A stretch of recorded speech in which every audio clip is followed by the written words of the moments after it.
Hello friends, आज हम बात करेंगे जीटीयू के क्वेश्चन जो यूनिट नंबर 2 के हम देख रहे हैं अभी। ठीक है, तो पार्ट 1 में हमने 10 क्वेश्चन देखे थे। आज हम पार्ट 2 देख रहे हैं जिसमें यूनिट नंबर 2 ऑर्गेनिक केमिस्ट्री 2 मतलब जो सेमेस्टर 3 में आता है वो देख रहे हैं। तो पार्ट नंबर 2 में हम 11 क्वेश्चन से स्टार्ट करेंगे। तो 11 वाला जो क्वेश्चन है वो है aromatic amine are less basic than aliphatic amine. ठीक है, ये क्वेश्चन विंटर 20 में जीटी में पूछा गया है। तो एरोमेटिक अमाइंस लेस बेसिक होते हैं एलिफेटिक अमाइंस में, तो एक कमांड है। ठीक है, तो एरोमेटिक अमाइन में ऐसा क्या होता है, तो एरोमेटिक अमाइन में फिनाइल ग्रुप रहता है। ठीक है, एरोमेटिक अमाइन है जिसमें फिनाइल ग्रुप मतलब कि C6H6 ग्रुप रहता है। जो इलेक्ट्रॉन विड्रॉइंग ग्रुप होता है वो क्या करता है, ये जो नाइट्रोजन है ना, नाइट्रोजन पे इलेक्ट्रॉन डेंसिटी कम कर देता है, तो उसकी वजह से जो बेसिटी होती है वो कम कर देता है। ठीक है, ये एरोमेटिक अमाइन का लेस बेसिक होने का रीज़न हो गया है। नेक्स्ट हमारा एलिफेटिक अमाइन। तो एलिफेटिक अमाइन में क्या होता है कि एलिफेटिक अमाइन का कॉमन स्ट्रक्चर है। ठीक है, उस पर आर मतलब कि यहाँ पे अल्काइल ग्रुप अटैच होगा। एलिफेटिक अमाइन में जो अल्काइल ग्रुप होता है वो इलेक्ट्रॉन डोनेटिंग ग्रुप होता है। वो क्या करता है, नाइट्रोजन पे यहाँ पे इलेक्ट्रॉन डेंसिटी बढ़ाता है, तो बेसिटी क्या हो जाती है, बढ़ जाती है। ठीक है, तो ये दो रीज़न है कि एलिफेटिक अमाइन में इलेक्ट्रॉन डोनेटिंग ग्रुप होता है जो उसको ज़्यादा बेसिक बनाता है, और एरोमेटिक अमाइन में इलेक्ट्रॉन विड्रॉइंग ग्रुप होता है जो उसे लेस बेसिक बनाता है। ठीक है, तो यही रीज़न है कि एरोमेटिक अमाइन जो होते हैं वो लेस बेसिक होते हैं एलिफेटिक अमाइन से। नेक्स्ट क्वेश्चन है हमारा, वो है 12th का कमेंट ही है वो भी। Phenol is more acidic than paranitrophenol and second phenol is consider as a weak acid. तो पहली जो कमेंट है वो है phenol is more acidic than paranitrophenol. तो ये जो कमेंट है वो रॉन्ग है। तो पहले आपको ये लिखना पड़ेगा कि जो कमेंट है मतलब कि जो स्टेटमेंट है वो रॉन्ग है। ठीक है, तो कभी कभी कंफ्यूज करने के लिए एग्ज़ाम में क्वेश्चन उल्टा करके भी पूछा जा सकता है। तो ये यहाँ पे एक एग्जाम्पल है। ठीक है, तो phenol is more acidic than paranitrophenol statement जो है वो रॉन्ग है। पैरानाइट्रोफिनॉल ज़्यादा एसिडिक रहता है फिनॉल से। तो ऐसा क्यों है वो आगे देखते हैं। तो यहाँ पे ये दो स्ट्रक्चर दिख रहे हैं, फिनॉल का और ये पैरानाइट्रोफिनॉल का है। ठीक है, पैरानाइट्रोफिनॉल के पास NO2 ग्रुप है मतलब कि नाइट्रो ग्रुप है जो इलेक्ट्रॉन विड्रॉइंग ग्रुप है। ठीक है, तो इलेक्ट्रॉन विड्रॉइंग ग्रुप यहाँ पे क्या करेगा, इलेक्ट्रॉन डेंसिटी कम कर देगा। ठीक है, OH बॉन्ड पे, तो इजीली यहाँ पे जो प्रोटॉन है वो डोनेट हो पाएगा, जो इसकी वजह से यहाँ पे क्या होगा, एसिडिटी बढ़ जाएगी। ठीक है, तो due to this reason paranitrophenol is more acidic than phenol. तो रीज़न एक ही है कि पैरानाइट्रोफिनॉल में और फिनॉल में एक ही कॉमन चीज़, एक ही डिफरेंस है, वो है यहाँ पे NO2 ग्रुप है जो इलेक्ट्रॉन विड्रॉइंग ग्रुप है। तो यहाँ पे जो इलेक्ट्रॉन डेंसिटी बढ़ाता है OH बॉन्ड पे, तो प्रोटॉन जो है वो इजीली रिलीज़ हो जाता है। तो जहाँ पे प्रोटॉन इजीली रिलीज़ हो पाएगा ना, वहाँ पे क्या होगा, एसिडिटी ज़्यादा होगी। ठीक है, तो यही रीज़न है कि पैरानाइट्रोफिनॉल जो है वो ज़्यादा एसिडिटिक है कंपेयर टू फिनॉल। फिनॉल के पास कोई ग्रुप नहीं रहता है। ठीक है, तो ये पहली कमेंट हो गई। सेकंड कमेंट है कि phenol consider as a weak acid. ठीक है, तो फिनॉल को जब हम एक्वायस सॉल्यूशन में डालते हैं तो वो इसके पार्शियली डिसोशिएट होते हैं। फिनॉल जो होते हैं वो प्रोटॉन को डोनेट करते हैं और बिहेव करते हैं एज अ एसिड। ठीक है, तो फिनॉल को जब आप डिसोशिएशन करेंगे तो phenoxide ion and H+ ion बनेगा। H+ आयन हमारा इंडिकेट करता है कि ये जो कंपाउंड है वो एसिडिक है। ठीक है, फिनॉक्साइड आयन जब बन जाता है, ठीक है, मतलब फिनॉक्साइड आयन कभी बनता है जब फिनॉल जो होता है वो प्रोटॉन को डोनेट करता है। तो फिनॉक्साइड आयन अब स्टेबल होने के लिए क्या करता है, रेजोनेंस करता है, और रेजोनेंस करके वो स्टेबल होता है और इसीलिए वो वीक एसिड कहलाता है। ठीक है, तो phenol is consider as a weak acid. तो जब फिनॉल को हम एक्वायस सॉल्यूशन में डालते हैं तो पार्शियली डिसोशिएट होता है, वो प्रोटॉन को डोनेट करता है और फिनॉक्साइड आयन का फॉर्मेशन करता है। फिनॉक्साइड आयन जो होते हैं वो प्रोटॉन डोनेशन करने के बाद बनते हैं और वो स्टेबलाइज होते हैं रेजोनेंस की वजह से। तो डोनेशन जो करते हैं प्रोटॉन एंड फिर वो स्टेबल होते हैं। तो यही रीज़न है कि यही रीज़न उसे वीक एसिड बनाता है। ठीक है, तो ये सेकंड कमेंट हो गई। नेक्स्ट है हमारा क्वेश्चन नंबर 13, जिसमें है कि effect of explain the effect of substitution on acidity of benzoic acid with example. ये समर 22 में जीटी में पूछा गया है। ये क्वेश्चन हमने ऑलरेडी डिस्कस किया हुआ है कि भाई effect of substituent on acidity of aromatic acid.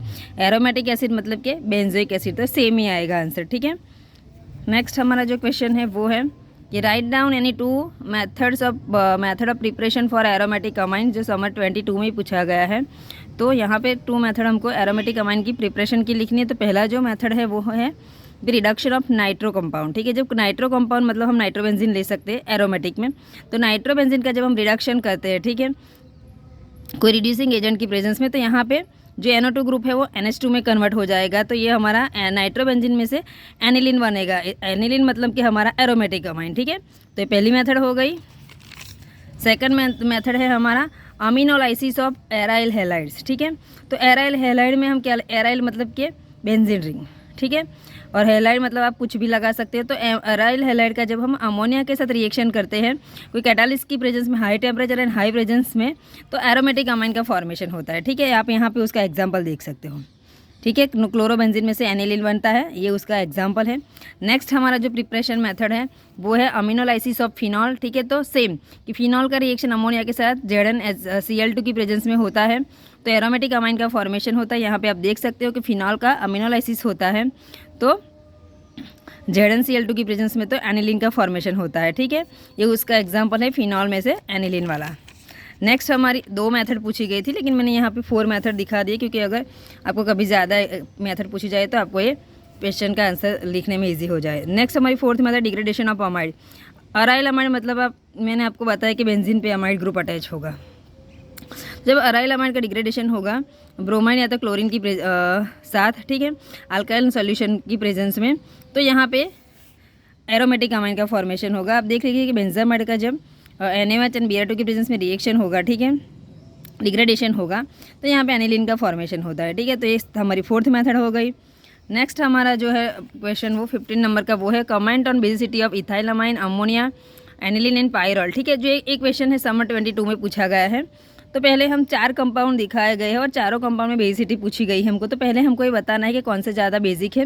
तो पहले आप बेसिसिटी ऑर्डर लिख दीजिए। तो यहाँ पे मैंने लिखा है कि इथाइल अमाइन सबसे ज़्यादा बेसिक है और पायरॉल सबसे कम बेसिक है, ठीक है। अब हम 1 बाय 1 सारी कमेंट देखेंगे उसकी कि कौन किससे ज़्यादा क्यों बेसिक है। तो पहले हमने देख रहे हैं कि भाई इथाइल अमाइन मोर बेसिक है देन अमोनिया, क्यों। तो यहाँ पे आप देख सकते हो इथाइल अमाइन है, ये अमोनिया है, ठीक है। यहाँ पे इलेक्ट्रॉन डोनेटिंग ग्रुप अटैच है, ठीक है। यहाँ पे कोई इलेक्ट्रॉन डोनेटिंग ग्रुप अटैच नहीं है। इलेक्ट्रॉन डोनेटिंग ग्रुप अटैच है मतलब यहाँ पे इलेक्ट्रॉन डोनेटिंग ग्रुप है, मतलब यहाँ पे प्लस आई इफेक्ट है। तो वो क्या करेगा, नाइट्रोजन पे जो डेंसिटी है वो बढ़ा देगा, ठीक है, और इसी की वजह से यहाँ पे बेसिसिटी बढ़ जाएगी, ठीक है। तो इथाइल अमाइन में इलेक्ट्रॉन डोनेटिंग ग्रुप प्रेजेंट है जो प्लस आई इफेक्ट शो करता है, वो नाइट्रोजन पे इलेक्ट्रॉन डेंसिटी बढ़ा देता है जो बेसिसिटी बढ़ा देता है। यहाँ पे कोई ऐसा ग्रुप प्रेजेंट नहीं है, ठीक है। यही रीज़न है कि इथाइल अमाइन जो है वो अमोनिया से ज़्यादा बेसिक है, ठीक है। सेकंड है कि भाई अमोनिया ज़्यादा बेसिक है देन एनिलीन, ऐसा क्यों। तो यहाँ पे आप देख सकते हो कि एनिलीन में रेजोनेंस होता है, इसकी वजह से लोन पे जो इलेक्ट्रॉन होते हैं वो डोनेशन के लिए लेस अवेलेबल होते हैं, क्योंकि वो खुद ही में बिजी रहते हैं। और कंपेयर टू अमोनिया में कोई रेजोनेंस नहीं होता है, तो वो इजीली अवेलेबल होते हैं, मोर अवेलेबल होते हैं डोनेशन के लिए, ठीक है। तो यही रीज़न है कि अमोनिया जो है वो ज़्यादा बेसिक है देन एनिलीन, ठीक है। तो यहाँ पे मैंने क्या लिखा है कि एनिलीन में जो लोन पेयर इलेक्ट्रॉन होते हैं वो रेजोनेंस की वजह खुद ही में बिजी रहते हैं, तो यहाँ पे जो इलेक्ट्रॉन डेंसिटी होगी वो कम होगी, तो बेसिसिटी भी कम हो जाएगी कंपेयर टू अमोनिया। उसमें कोई रेजोनेंस नहीं होता है, तो जो इलेक्ट्रॉन डेंसिटी है वो ज़्यादा होगी और बेसिसिटी भी ज़्यादा होगी, और लोन पेयर इलेक्ट्रॉन जो है वो डोनेशन के लिए ज़्यादा अवेलेबल हो गए, तो इसी की वजह से अमोनिया जो है वो ज़्यादा बेसिक है कंपेयर टू एनिलीन, ठीक है। नेक्स्ट है aniline is a more basic than pyrrole, ठीक है। तो एनिलीन भी वीक बेस है और पायरॉल भी वीक बेस है, लेकिन ज़्यादा वीक बेस कौन है, पायरॉल, ठीक है। तो यहाँ पे जो लोन पेयर इलेक्ट्रॉन है एनिलीन में, ठीक है, वो रेजोनेंस की वजह से यहाँ पे डीलोकलाइज होते हैं, ठीक है, रिंग में वो रेजोनेंस होता है, ठीक है, इसलिए वो वीक बेस है। क्यों, यहाँ पे रेजोनेंस होता है इसलिए एनिलीन वीक बेस है। और क्या होता है दूसरा, एक मिनट, कि पायरॉल ज़्यादा बेसिक है, क्योंकि वहाँ पे तो जो लोन पेयर इलेक्ट्रॉन होते हैं ना, हमने देखा कि भाई एनिलीन में जो लोन पेयर इलेक्ट्रॉन होते हैं, ठीक है, यहाँ पे देखिए एनिलीन में जो लोन पेयर इलेक्ट्रॉन होते हैं वो खुद ही में और मतलब कि खुद ही में ही डीलोकलाइज होते हैं और रेजोनेंस करते हैं, ठीक है, इसलिए वो वीक बेस है। लेकिन पायरॉल ज़्यादा वीक बेस है, क्यों, क्योंकि वो जो लोन पेयर इलेक्ट्रॉन है ना वो डीलोकलाइज होते हैं दूसरे पाई इलेक्ट्रॉन के साथ और 6 पाई इलेक्ट्रॉन बनाते हैं, ठीक है। तो ये दोनों में डिफरेंस है, इसी की वजह से जो लोन पेयर इलेक्ट्रॉन होते हैं ना पायरॉल में वो एज अनअवेलेबल होते हैं to act as a base के वो एक्ट एज अ बेस वो एक्ट नहीं कर पाते हैं, क्योंकि जो लोन पेयर इलेक्ट्रॉन होते हैं वो अनअवेलेबल रहते हैं to act as a base, ठीक है। तो यही रीज़न है कि aniline is a more basic than pyrrole, ठीक है। तो ये हमारा कमेंट का सारा आंसर हो गया, और यहाँ पे मैंने बेसिसिटी ऑर्डर भी लिख दिया है कि मोस्ट बेसिक कौन है, ठीक है। अब हमारा नेक्स्ट क्वेश्चन कि write down short note on Fries rearrangement and carbylamine reaction. ठीक है, तो समर 23 में ये क्वेश्चन पूछा गया है। तो फ्राइज रीअरेंजमेंट जो है वो एक फिनॉल का केमिकल रिएक्शन है। ठीक है, तो आप देख सकते हो कि फिनाइल एसीटेट का जब AlCl3 के साथ रिएक्शन होता है, ठीक है, तो यहाँ पे ortho hydroxy acetophenone and para hydroxy acetophenone का फॉर्मेशन होता है। ठीक है, और जो मैकेनिज़्म है वो इस तरीके से होती है, उसकी मैकेनिज़्म भी आपको लिखनी पड़ेगी कि फिनाइल एसीटेट का जब AlCl3 के साथ रिएक्शन होता है तो आप देख सकते हो कि ये जो AlCl3 से O के साथ यहाँ अटैच हो जाती है, उसके बाद यहाँ पे COCA3 और एक यहाँ से Cl निकल जाता है, तो AlCl2 बचता है। उसके बाद COCA3 फिर से अटैच हो जाता है, तो यहाँ से बॉन्ड ओपन हो जाता है और ऑर्थो पोजीशन पे जाके अटैच हो जाता है। उसके बाद एक Cl निकल जाता है और H भी निकल जाता है। तो इस तरीके से यहाँ पे हो जाता है हमारा AlCl3 और यहाँ पे ये रहता है क्योंकि यहाँ से एक Cl और H निकल जाता है। उसके बाद H2O के साथ रिएक्शन होता है, तो यहाँ से AlCl2 निकल जाता है और एक H यहाँ जाके अटैच हो जाता है। ठीक है, और इस तरीके से ऑर्थो हाइड्रोक्सी एसिटोफिनोन का फॉर्मेशन होता है। वैसे ही आप पैरा हाइड्रोक्सी एसिटोफिनोन का भी बना सकते हो। मैंने मैकेनिज्म एक ही लिखी क्योंकि आपको भी एग्जाम में एक ही लिखोगे तो चलेगा। ठीक है, नेक्स्ट हमारा जो रिएक्शन है वो है कार्बाइल अमाइन रिएक्शन, जिसे हम आइसोसाइनाइड टेस्ट भी बोलते हैं। ठीक है, तो उसमें क्या होगा कि जब आप एरोमेटिक या तो एलिफेटिक प्राइमरी अमाइन को वार्म करोगे क्लोरोफॉर्म एंड अल्कोहलिक KOH के साथ, तो आइसोसाइनाइड का फॉर्मेशन होगा। ठीक है, तो यहाँ पे आप देख सकते हो कि एनिलीन में से हम जब CaCl3 एंड KOH के साथ रिएक्शन करते हैं तो फिनाइल आइसोसाइनाइड का फॉर्मेशन होता है। ठीक है, मैं थोड़ा स्पीड से जा रही हूँ, आप थोड़ा स्टॉप करके देख लेना। अब हम पहले देखेंगे उसकी मैकेनिज़्म। ठीक है, सेकेंडरी एंड टर्शरी अमाइन ये टेस्ट नहीं दे पाते हैं। ठीक है, सिर्फ प्राइमरी दे पाते हैं। मैकेनिज्म में पहले हमको इलेक्ट्रोफाइल बनाना पड़ेगा, तो KOH, ठीक है, उसका पहले डिसोसिएशन कर दो तो K+OH- बनेगा। उसके बाद हम क्या करेंगे, CHCl3 जो है वो OH- के साथ रिएक्शन करेगा, तो यहाँ पे इलेक्ट्रोफाइल का फॉर्मेशन होगा। ठीक है, यहाँ पे मैंने एरा करके सब लिखा हुआ है, आप देख लीजिएगा तो आपको समझ में आ जाएगा। तो ये हमारा इस तरीके से इलेक्ट्रोफाइल बनता है। अब जाके हमारा इलेक्ट्रोफाइल क्या करेगा, एनिलीन पे जाके अटैक करेगा। ठीक है, तो यहाँ पे जाके जुड़ जाएगा। अब क्या करेगा, प्रोटॉन शिफ्टिंग होगा। ठीक है, प्रोटॉन शिफ्टिंग कैसे होगा, तो यहाँ NH2 के पास 2 NH है। ठीक है, तो अब देख लीजिए AH यहाँ चला जाएगा, तो इस तरीके का स्ट्रक्चर बन जाएगा। ठीक है, अब ये जो लोन पेयर इलेक्ट्रॉन है वो यहाँ शिफ्ट होने का ट्राई करेंगे। ठीक है, तो यहाँ पे डबल बॉन्ड वाला फॉर्मेशन होगा, बाकी कुछ चेंज नहीं करो, और एक Cl निकल जाएगा यहाँ से। ठीक है, अब क्या होगा कि H निकल जाएगा, एक H निकल जाएगा। ठीक है, ये वाला, तो यहाँ पर रहेगा हमारा N डबल बॉन्ड CHCl। ठीक है, अब हमारा स्टेप नंबर 4 में क्या आएगा कि फॉर्मेशन ऑफ आइसोसाइनाइड।